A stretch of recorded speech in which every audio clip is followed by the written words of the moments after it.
What's going on, streamers? Samahan niyo akong balikan ang isa sa mga pinaka-epic na pelikula na bumasag sa katahimikan ng buong fans.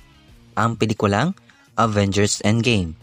Ito ay punong-puno ng interesting details at cool Easter eggs at references na maaaring hindi mo napansin.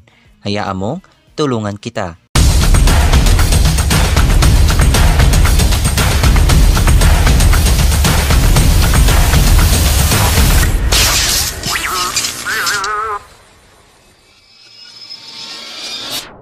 Before we begin, you can comment down below to join in my custom shoutout.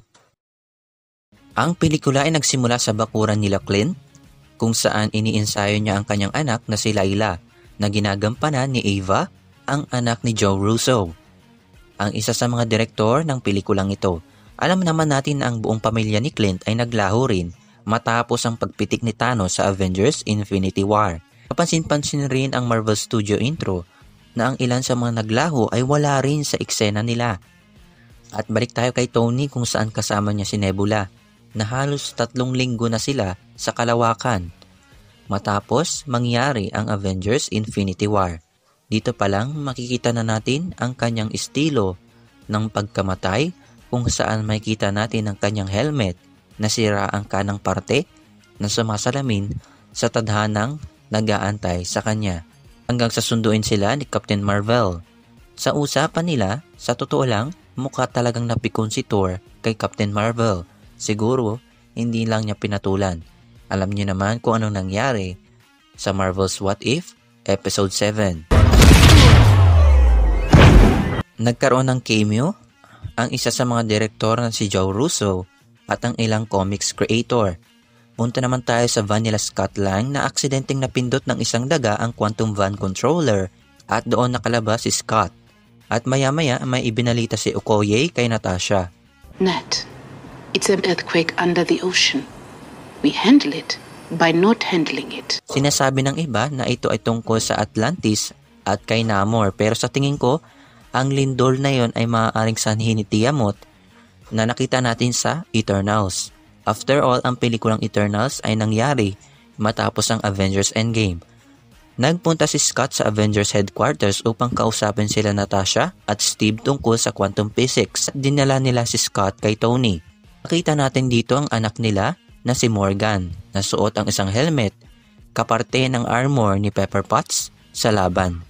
Pinigilan ni Tony sila sa balak nila dahil maaari itong magsanhi ng kaguluhan at maaaring maapektuhan ang multiverse na minsan na rin ginawa ni Doctor Strange. At ang sumunod nilang pinuntahan ay si Bruce. Pero si Bruce ay nasa anyong Smart Hook or Professor Hook. Ang paggawa ni Tony ng solusyon sa problema ay kung kailan pinupunasan niya ang litrato nila ni Peter, kung saan ang certificate ay nakabaligtad or inverted. At ito ay nakatulong sa kanya upang buuhin ang Mobius strip. Time in the shape of a Mobius strip, inverted, please. Punta naman tayo kay Natasha, Steve at Bruce kung saan itetesting nila ang quantum van. Kaso hindi ito nagkakaigi. Pumunta naman sila Rocket at Bruce sa bagong Asgard sa Norway kung saan namatay si Odin. At muli nating itong nakita sa pelikulang Thor Love and Thunder. Nagbabalik si Valkyrie, Korg at Mick na nakita natin sa Thor Ragnarok. At nagbabalik rin si Thor. You look alright. You look like melted ice cream. Punta naman tayo sa Tokyo kung saan pinatumba ni Clint ang ilan sa mga kriminal at suot niya ang Ronin suit. Sa Hawkeye series, nalaman natin na utos pala ng ilan sa mga pinagtatrabahuan niya ang ginawa niya noong Ronin pa siya. At ang ilang trabaho niya ay mula kay Kingpin. Pansinin naman natin ang kanilang quantum suit. Ito ay gawa sa nanotech, quantum access or PIMTech, at Kree-Tech na ginagamit rin ni Star-Lord at Captain Marvel. At noong pinagsama-sama nila ang kanilang kamao, ito ay naghugis arc reactor ni Iron Man. Pumunta sila Thor at Rocket sa Asgard sa taong 2013. Dito nalaman ni Frigga na siya ay galing sa kasalukuyan, isa ito sa kanyang kapangyarihan. Kinuha ni Rocket ang Ether or Reality Stone. Matapos nun ay sinubukan ni Thor na kuhain ang kanyang Mjolnir para patunayan na siya pa rin ay worthy. Sa taong 2012, nagbalik si Iron Man sa Avengers Tower kung saan nandoon ang Mind Stone at Tesseract. Ang shot na ito ay makikita rin natin sa Loki series episode 1. Sinubukan pasukin ni Scott ang arc reactor ni Tony. Nakuha na sana ni Tony ang Tesseract. Ang problema,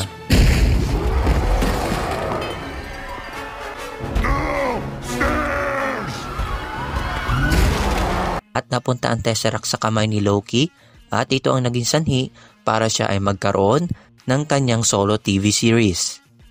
Punta naman tayo sa elevator, hindi tulad ng nasa pelikulang Captain America, The Winter Soldier, kung saan pinatulan niya ang ilan sa mga tauhan. Sa pelikulang ito, kunwaring nakipagsabuatan siya. Ang problema, kinaharap niya ang sarili niya. I can do this all day. Yeah, I know. Ang pagtakas ni Loki dala ang Tesseract ay naging problema, kaya nagplano sila na bumalik sa New Jersey 1970 at ito ang huling pelikula na lumabas si Stan Lee. Pinasok nila ang kampo at doon nakita ni Tony ang kanyang ama na si Howard. Sinabi naman ito ni Howard, Shake that, don't pull it. ito ang ginawa ni Tony upang mabawi ang Infinity Stones sa kamay ni Thanos. Shake it, don't pull it. Sa loob ng lab may kita natin ang unang helmet ni Ant-Man. At doon muli nakita ni Steve si Peggy Carter. Nasa huli, babalikan ito ni Steve. Tinrabaho ni Nebula at Rhodey ang pagkuha ng Power Stone. At sa ilang sandali, ang isipan ni Nebula ay kumonekta sa isa pang nebula. Doon nakita ni Thanos ang kanyang tadhana. Pumunta naman sila Natasha at Clint sa planetang Vormir upang kuhain ang Soul Stone. At isa ito sa nakakalungkot na parte.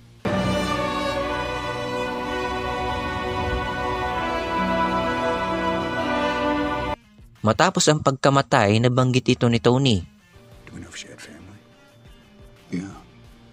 Alam naman natin na mayroon. Binuo nila ang isa pang Infinity Gauntlet.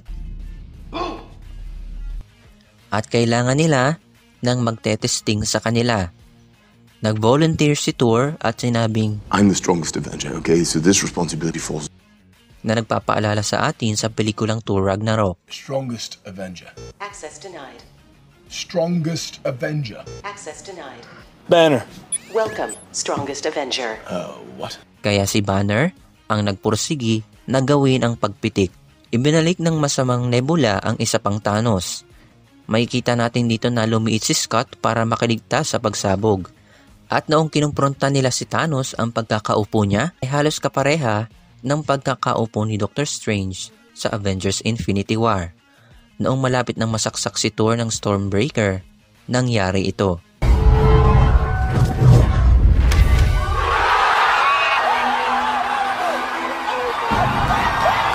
Hinarap niya mag-isa si Thanos at halos punteriyahin niya lagi ang ulo niya. At sa pagkakataong ito dumating na ang ilang backup. Mauna na dyan si Sam, nandyan sila T'Challa, Shuri at Okoye, nandyan ang Ravagers na makikita natin sa Guardians of the Galaxy, kasama na dyan si Howard the Duck. Nagbabalik si Hope Van Dyne, ang Wasp, Doctor Strange, Star-Lord, Drax, Mantis at Spider-Man. Nariyan rin ang mga wizard mula sa Camartage kasama si Wong as Guardians, Valkyrie at ang kanyang Pegasus, si Wanda, Groot at Bucky. Nakalabas na muli si Ant-Man, War Machine, Rocket at si Hulk.